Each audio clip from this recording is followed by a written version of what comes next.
Would you give away your very last meal to a total stranger, not knowing it was actually a secret test for a life-changing inheritance? Arjun had just 20 rupees left in the world and a choice: eat to survive, or help someone who seemed even more invisible than him. What happened 10 years later didn't just change his life, it created a ripple effect across the entire country.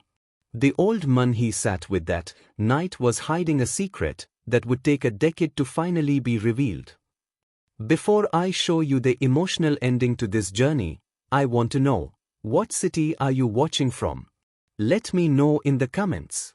And if you believe that one small act of kindness can change a destiny, hit that subscribe button so you never miss a story like this. Arjun sat on the concrete bench outside Dadar railway station, staring at the crumpled 20-rupee note in his hand. It was 9 p.m. on a cold January evening in Mumbai, and this was literally all the money he had left in the world. Not figuratively. Literally. His pockets were empty. His bank account had been overdrawn for 3 weeks. The small room he'd been renting had locked him out that morning when he couldn't pay another month's rent. His belongings, what little he had, were still inside, held hostage until he could come up with 5,000 rupees he didn't have. 24 years old, engineering degree from a Tier 3 college, 6 months of unemployment, and now homeless. The interviews had dried up after the first 3 months. His phone had been disconnected last week for non-payment. He'd sold his laptop, his watch, even his decent clothes to survive this long. Now he wore the same jeans and shirt he'd been wearing for 5 days, sleeping on railway platforms and public gardens, washing in public bathrooms, becoming one of Mumbai's invisible poor. The 20 rupees represented a choice. He hadn't eaten anything substantial in 2 days, just some free tea from a kind vendor and a piece of bread someone had left on a bench. His stomach felt like it was eating itself. With 20 rupees, he could buy a vada pav, maybe 2 if he found the right vendor. It would stop the hunger pains for a few hours, give him enough energy to think clearly, maybe figure out his next move. Or he could save it, try to stretch it somehow, make it last. But for what? Tomorrow would come with the same emptiness, the same desperation. Arjun walked slowly toward the familiar vada pav stall near the station exit. The smell of fried potato and fresh bread made his mouth water painfully. The vendor, a middle-aged man who would seen Arjun's gradual decline over the past weeks, looked at him with something between pity and concern. "1 vada pav," Arjun said quietly, placing the 20-rupee note on the counter. The vendor made it fresh, wrapping it carefully in newspaper, adding extra chutney without being asked. A small kindness that almost made Arjun cry. He took the warm package and turned to find a place to eat. That's when he noticed the old man sitting on the ground near the station wall, his back against the concrete, his eyes closed. He was thin, probably in his 70s, wearing clothes that had once been decent but were now faded and torn. His face was weathered, his hands trembling slightly. Next to him was a small cloth bag, probably containing everything he owned. He looked like he'd been sitting there for hours, maybe days. Arjun stood there holding his vada pav, looking at the old man, then at his food, then back at the old man. Every rational part of his brain screamed at him to walk away, to eat his meal, to focus on his own survival. He had nothing. He was nothing. He couldn't save everyone. He couldn't even save himself. But something deeper than rationality, something that had survived despite months of hardship and humiliation, wouldn't let him walk away. He approached the old man and sat down beside him. "Uncle," he said softly, "have you eaten today?" The old man's eyes opened slowly, focusing on Arjun with the cautious wariness of someone who would learn to expect nothing good from strangers. "Who's asking?" he replied in Hindi, his voice rough but dignified. Arjun held up the vada pav. "I have this. It's not much, but we could share it. Half for you, half for me." The old man stared at him, then at the food, then back at Arjun's face, as if trying to determine whether this was real or some cruel joke. "You look like you need it more than I do," the old man said finally. Arjun almost laughed at that. "Uncle, with respect, we both look like we need it. So let's both have some." He carefully tore the vada pav into two roughly equal pieces, handing the slightly larger one to the old man. For a moment, the old man didn't take it. Then, with trembling hands, he accepted the food. They ate in silence, two desperate men sharing a meal that cost 20 rupees but meant survival for both. After they finished, the old man spoke. "You didn't have to do that. In this city, in this world, nobody shares their last meal with a stranger." Arjun shrugged. "My mother used to say that food tastes better when shared. I haven't believed much of what she taught me lately, but tonight, I wanted to believe at least that." The old man nodded slowly. "Your mother was wise. Mine said something similar. The hands that give are always higher than the hands that receive. I spent most of my life not understanding that. Now I understand it too well." They sat together as the night deepened around them, and slowly, their stories emerged. The old man's name was Vishwanath. He'd been a professor of literature at a small college in Pune, married with 2 children, a comfortable middle-class life. Then his wife died of cancer, the medical bills destroyed his savings, his children moved abroad and gradually stopped calling, and a dispute over his pension left him with nothing. He'd come to Mumbai thinking he could find work, any work, but at 73, nobody wanted to hire him. He'd been on the streets for 8 months.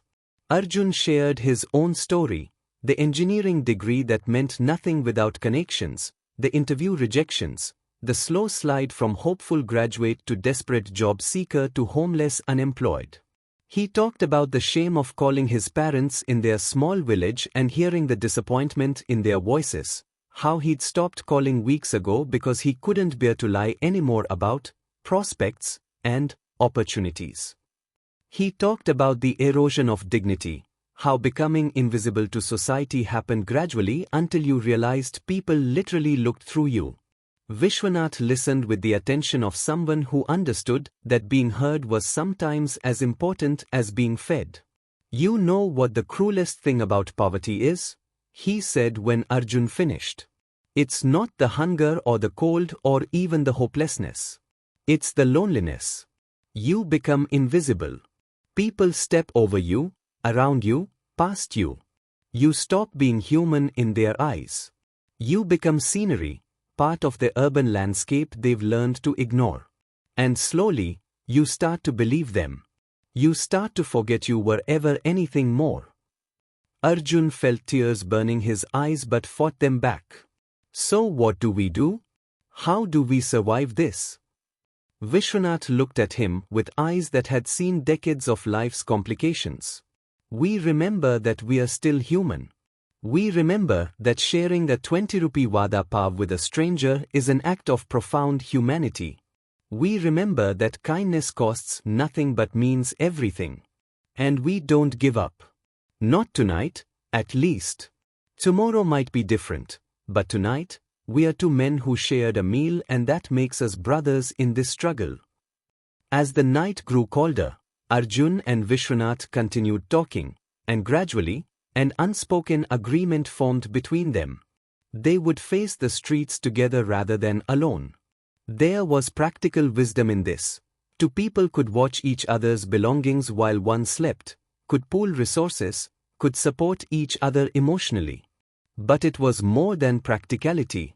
It was the basic human need for connection, for someone who understood without judgment, for proof that they hadn't completely fallen out of the world. Over the next weeks, they developed a survival routine. Mornings were for searching for day labor opportunities at construction sites and loading docks. Vishwanath was too old for heavy work, but Arjun was young and strong, and on good days he could earn 200 rupees carrying materials or cleaning sites. They would share this money carefully, food first, then saving toward getting Arjun's phone reconnected, which was essential for job applications. Afternoons, Vishwanath insisted they spend at public libraries. Your body can be poor, he would say, but your mind doesn't have to be. They would sit in the air-conditioned reading rooms, Vishwanath reading literature and philosophy, Arjun studying technical journals and business magazines, trying to keep his engineering knowledge sharp. The librarians eventually recognized them, and while they knew these two were homeless, they never asked them to leave as long as they were reading and respectful. Evenings were the hardest time, when the reality of having nowhere to go would settle on them. They rotated between different railway platforms and public spaces, always moving to avoid harassment from police or territorial homeless populations. Vishwanath taught Arjun which areas were safer, which times were better, how to make himself less visible when necessary and more visible when kindness was likely. Street wisdom passed from old to young. But it was the nights, before sleep, when their real education happened. Vishwanath would talk about literature, philosophy, history, and meaning. He'd taught for 40 years, and teaching was still in his bones. You know the difference between education and learning? He'd ask. Education is what the system gives you. Learning is what you take for yourself. Right now, you are learning more about human nature, resilience, and reality than any classroom could teach you. Don't waste this experience. Let it make you wiser, not just harder. Arjun found himself sharing dreams he'd stopped believing in. I used to think I'd create something, build something meaningful. I studied engineering because I wanted to solve problems. Now the only problem I can focus on is where my next meal comes from. Vishwanath smiled in the darkness. Those aren't different problems. The greatest engineers solve human problems. You are learning what real problems look like. When you get your chance, and you will get your chance, you'll understand what actually matters. One night, about 3 weeks into their alliance, Arjun asked the question that had been bothering him. Uncle, when I gave you half that vada pav, you looked at me like you couldn't believe it. Why? Have you become so used to people ignoring you? Vishwanath was quiet for a long moment. No. I was surprised because I'd been sitting there for 6 hours, and you were the first person to see me as human. Not as a beggar. Not as a problem, not as scenery. As a person who might be hungry. That's rarer than you think. And it told me something important about who you are. You haven't lost yourself yet. Hush Hush Block 4, The Breaking Point and the Breakthrough. 2 months into their street life together, disaster struck. Arjun developed a severe fever, probably from contaminated food or exposure to the elements. He became delirious, shaking with chills one moment and burning up the next. Vishwanath, terrified, used all their saved money, about 300 rupees, to get basic medicines from a pharmacy. He stayed awake for 3 straight nights, cooling Arjun's forehead with water from public taps, making sure he stayed hydrated, protecting him while he was vulnerable. When Arjun finally recovered, weak but alive, he wept. Not from the fever but from gratitude. You used all our money on me. If I died, you'd have spent everything for nothing. Vishwanath looked at him sternly. If you died, money would have been useless anyway. We are in this together. Remember that.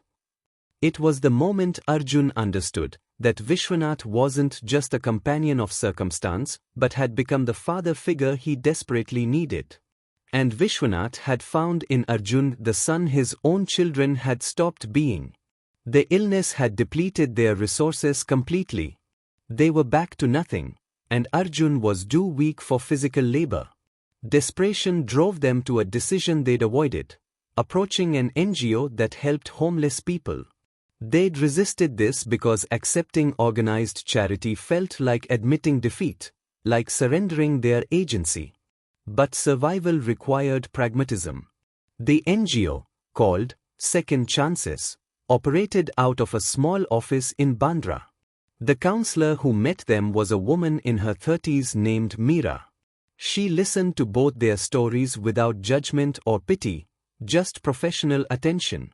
"We can get you into a shelter," she said. "We can help with job placement services. But I want to be honest with you. Our resources are limited, and results depend on your own initiative. We open doors, you have to walk through them." She looked specifically at Arjun. "You have an engineering degree. That's valuable. Let me see what I can do." 3 days later, Meera called them back. She'd found a small startup, barely 6 months old, that needed someone to help with basic technical documentation and customer support. It paid only 12,000 rupees a month, far below what an engineering graduate might expect, but it was legitimate work with regular hours. "The owner is someone who believes in second chances," Meera explained.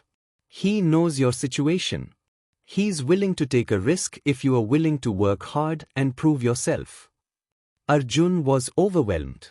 After months of rejections and invisibility, someone was actually willing to hire him despite his circumstances. "What about Uncle Vishwanath?" he asked. "Can they hire him too?" Meera shook her head gently. "I'm sorry. They need technical skills. But the shelter can accommodate him, and we are looking for other opportunities." Arjun looked at Vishwanath, torn. Taking the job meant leaving behind the man who would saved his life. Staying meant remaining homeless out of loyalty. Vishwanath made the decision for him. "You are going to take that job. You are going to work harder than you've ever worked. You are going to rebuild your life. And when you are stable, when you are secure, you are going to help others the way you helped me with that Vada Pav. That's how you repay me. Not by staying in the gutter out of misguided loyalty, but by rising up and pulling others up behind you." His voice was firm, allowing no argument. "Promise me, Arjun. Promise me you won't waste this chance." The startup was called TechBridge Solutions, operating out of a cramped two-room office in Andheri. The owner, a man named Rohit, was only 30 but already weathered by the stress of entrepreneurship. He shook Arjun's hand without hesitation, without any visible discomfort about Arjun's still shabby appearance. "Meera told me your story," Rohit said. "I don't care where you've been. I care where you are going. Show me you can learn, adapt, and contribute. That's all I need." Arjun's initial responsibilities were basic: documenting technical processes, responding to customer queries, maintaining the database of client information. It wasn't glamorous, and it didn't use much of his engineering education, but it was honest work. More importantly, it provided structure, purpose, and dignity. For the first time in months, Arjun had a reason to wake up at a specific time, a place where he was expected, people who depended on him. With his first salary, Arjun's priorities were clear. First, he rented the cheapest room he could find, barely bigger than a closet, but it was his. Second, he bought 3 sets of proper clothes for work. Third, and most importantly, he tracked down Vishwanath at the shelter and gave him 5,000 rupees. "Uncle, this is for medicine, food, anything you need. I'll visit every week. We are still in this together." Vishwanath's eyes filled with tears, but he accepted the money with dignity. "You are a good man, Arjun. Don't ever forget where you came from." At TechBridge, Arjun worked with an intensity that surprised even Rohit. He came early, left late, volunteered for every task nobody else wanted to do. He taught himself new software programs on free tutorials at night. He found inefficiencies in their processes and suggested improvements. Within 3 months, Rohit promoted him to junior project coordinator with a salary increase to 18,000 rupees. "You work like someone who's afraid the opportunity will disappear," Rohit observed. Arjun smiled grimly. Because I know it can. What Arjun was learning, though, went beyond technical skills. He was learning how businesses operated, how deals were made, how problems were solved in the real world versus textbooks. He watched Rohit navigate client relationships, manage cash flow crisis, make difficult decisions with incomplete information. He understood that entrepreneurship wasn't just about having a good idea, it was about execution, persistence, and adaptability. Seeds of his own ambitions were being planted. His relationship with Vishwanath deepened. Every Sunday, Arjun would spend the day with the old professor, taking him for meals, walking in parks, talking about everything from philosophy to business strategy. Vishwanath became his mentor, advisor, and conscience. Remember why you shared that Vada Pav, Vishwanath would remind him. Not because you had plenty, but because you understood that humanity matters more than survival. As you rise, never lose that understanding. The world is full of successful people who forgot to be human. By the end of his first year at TechBridge, Arjun had saved 40,000 rupees, been promoted twice, and was now managing small projects independently. He'd moved to a better apartment, reconnected with his parents, though he hadn't told them the full story of his homeless months, and rebuilt his professional network. He'd even started helping the NGO that had helped him, volunteering on weekends to mentor other homeless people trying to rebuild their lives. The climb back from rock bottom was slow, exhausting, and incomplete. But it was real. And it was teaching him lessons he could have learned no other way. 3 years into his work at TechBridge, Arjun faced a difficult decision. Rohit's startup had grown steadily but was now struggling with cash flow issues and market competition. Rohit called a meeting with his core team, including Arjun, to discuss options. "I'm considering selling the company to a larger firm," Rohit admitted. "We'd all keep our jobs, probably get better salaries. But we'd lose independence, lose our culture. What do you think?" Arjun surprised himself by speaking up. "What if instead of selling, we pivoted? I've been watching our clients, and I've noticed something. The small businesses that need us most can't afford our current service model. But there are thousands of them. What if we created a lower-cost, semi-automated solution specifically for small retailers and service providers? Higher volume, lower margins, but massive untapped market." It was bold, maybe even naive. But Rohit listened. Over the next month, Arjun developed a detailed proposal. He'd been thinking about this for a while, inspired by watching his old landlord struggle with basic business management, by remembering small shop owners in his village, by understanding the gap between technological possibility and ground reality. He proposed a simplified, affordable software solution for inventory and customer management, priced at what even a small shop could afford. Rohit was impressed but cautious. "This would require significant development. We'd need investment. We'd need to risk everything we've built." He looked at Arjun carefully. "Why are you so passionate about this specific idea?" Arjun thought about Vishwanath, about the Vada Pav vendor who would shown him kindness, about all the small businesses he'd encountered during his homeless months. "Because I know who we'd be serving. I've been them. I understand their problems because I've lived them." The decision was made to pursue the pivot. Rohit brought in a small angel investor, and Arjun was made a partner in the new venture, given 10% equity in exchange for his idea and commitment. They called the new product Vyaparsathi, Business Partner. Development took 8 months of intense work. Arjun led the project, drawing on everything he'd learned plus late-night conversations with Vishwanath about what people actually needed versus what technology people thought they needed. The launch was modest. They targeted small retailers in Mumbai first, offering free trials and hands-on training. Arjun personally visited shops, demonstrating the software, listening to feedback, making adjustments. He hired 3 customer support people specifically from homeless backgrounds, training them just as he'd been trained. Give people who have been invisible a chance to be valuable, he told Rohit. They'll work harder and understand our customers better than any MBA graduate. Vyaparsati grew slowly but steadily. Within the first year, they had 200 paying clients. Within 2 years, 3,000. The model worked because it was built on genuine understanding of small business struggles rather than theoretical assumptions. Prices were low enough to be accessible, the interface simple enough for people with limited technical literacy, and the support responsive enough to build trust. Arjun's equity, initially worth nothing, was now worth something real. But success brought unexpected challenges. As the company grew, Arjun had to manage teams, make strategic decisions, deal with investors who didn't always understand the mission.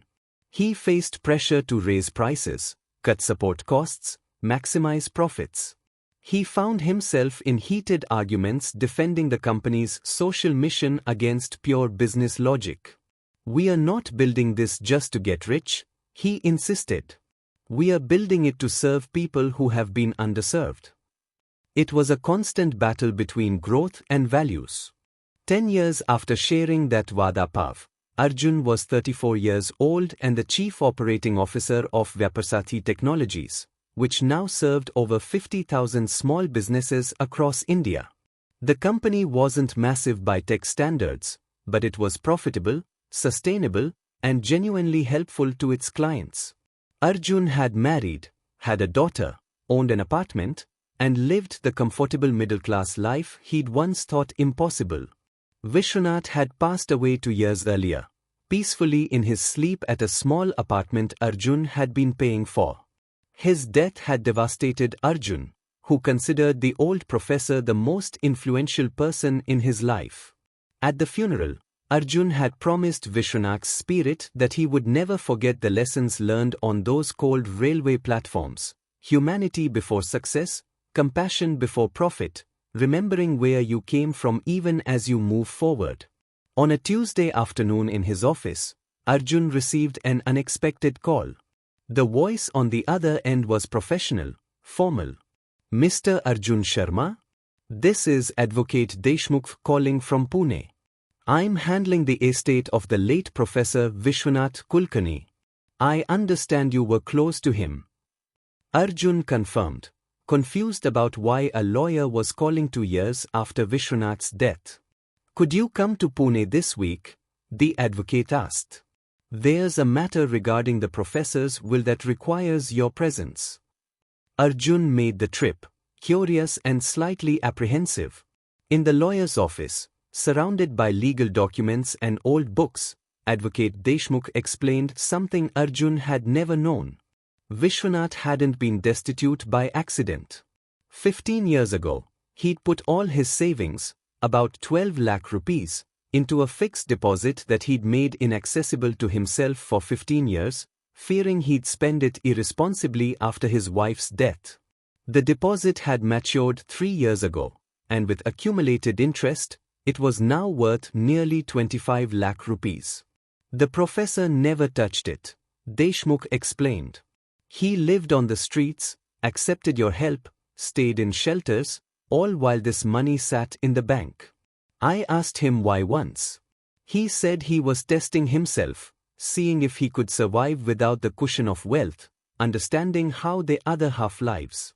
And he was waiting to find the right person to inherit it.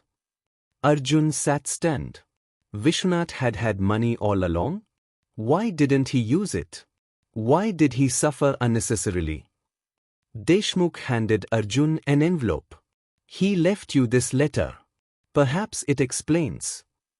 Arjun opened the envelope with trembling hands. Vishwanath's familiar handwriting covered several pages. The letter began, "Dear Arjun, if you are reading this, I'm gone, and you are probably angry with me for not telling you the truth. Let me explain why I chose the path I did, and why I'm leaving everything to you."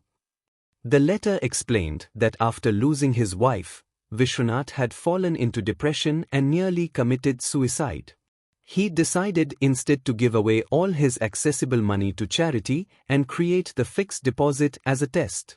If he could survive 15 years without wealth, rediscover meaning in life beyond material comfort, and find someone truly worthy of inheritance, then the money would go to that person. For 8 months before I met you, I'd found no one worthy. People would give me coins, food, even temporary shelter. But you were the first person who shared your last meal. Not your extra. Not your leftover. Your last. That night, I knew I'd found what I was looking for. Someone who understood that humanity is most valuable when it costs you something. I decided to stay with you, guide you, watch you develop, and test whether your compassion was a one-time impulse or a fundamental character trait. You passed every test, Arjun. Even as you climbed back to stability, you never forgot those below you. You shared your rising fortune just as you'd shared that Vada Pav. This money is yours now. Use it as I know you will, to lift others as you were lifted. Arjun sat in that office and wept.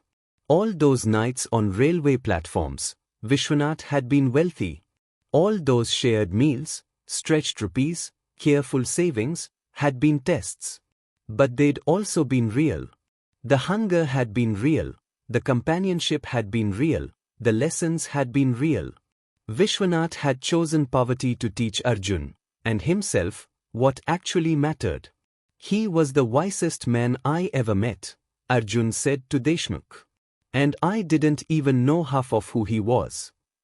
Arjun sat in his car outside the lawyer's office for over an hour, processing everything. 25 lakh rupees was significant money, but what stunned him more was the elaborate test Vishwanath had constructed. The old professor had turned his own tragedy into a teaching opportunity, his suffering into a crucible for finding authentic human goodness. And he'd found it in Arjun, a desperate young man who would chosen to share his last 20 rupees instead of hoarding it. The question now was what to do with the inheritance. Arjun didn't need the money for himself. Vyaparsati had made him financially secure. But he knew exactly what Vishwanath would want. He established the Vishwanath Kulkarni Foundation for Second Chances, with a mission to help homeless people with employable skills get back on their feet. The foundation would provide temporary housing, job placement services, mental health support, and most importantly, dignity and hope. But Arjun added something unique: a last meal fund.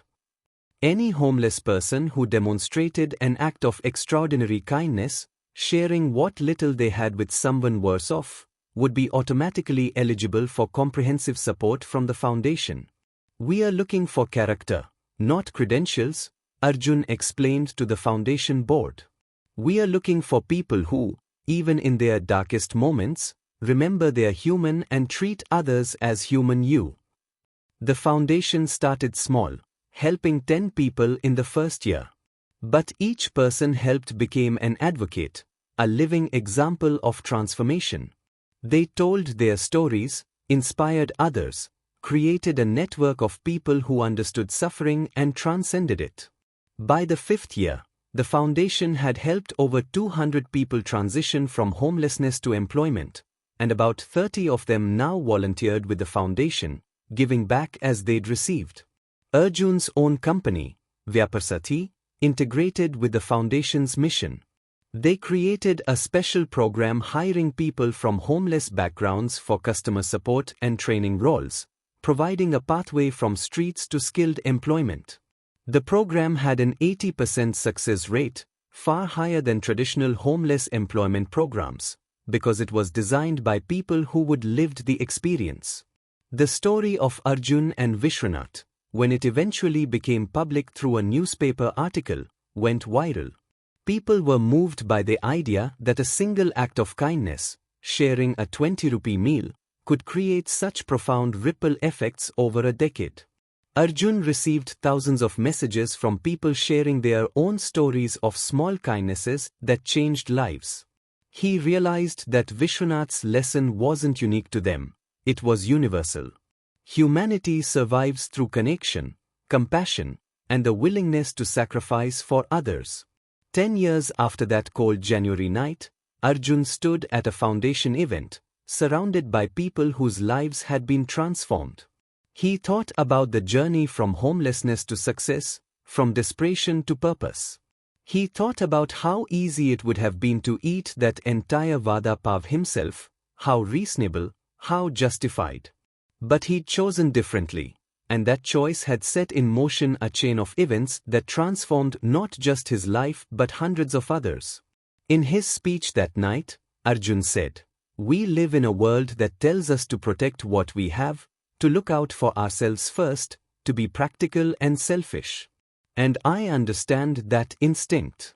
I've been desperate enough to know how powerful survival instinct is. But I also know that our humanity, our very essence as people, depends on the moments when we choose connection over isolation, generosity over hoarding, compassion over self-preservation. That 20 rupee vada pav was the best investment I ever made.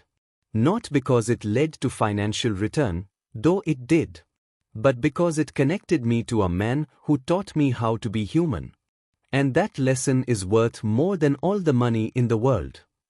He paused, looking at the audience of donors, volunteers, and program participants. Professor Vishwanath used to say that we are all just temporarily embarrassed versions of our best selves. Poverty, suffering, and hardship embarrass us, make us forget who we could be.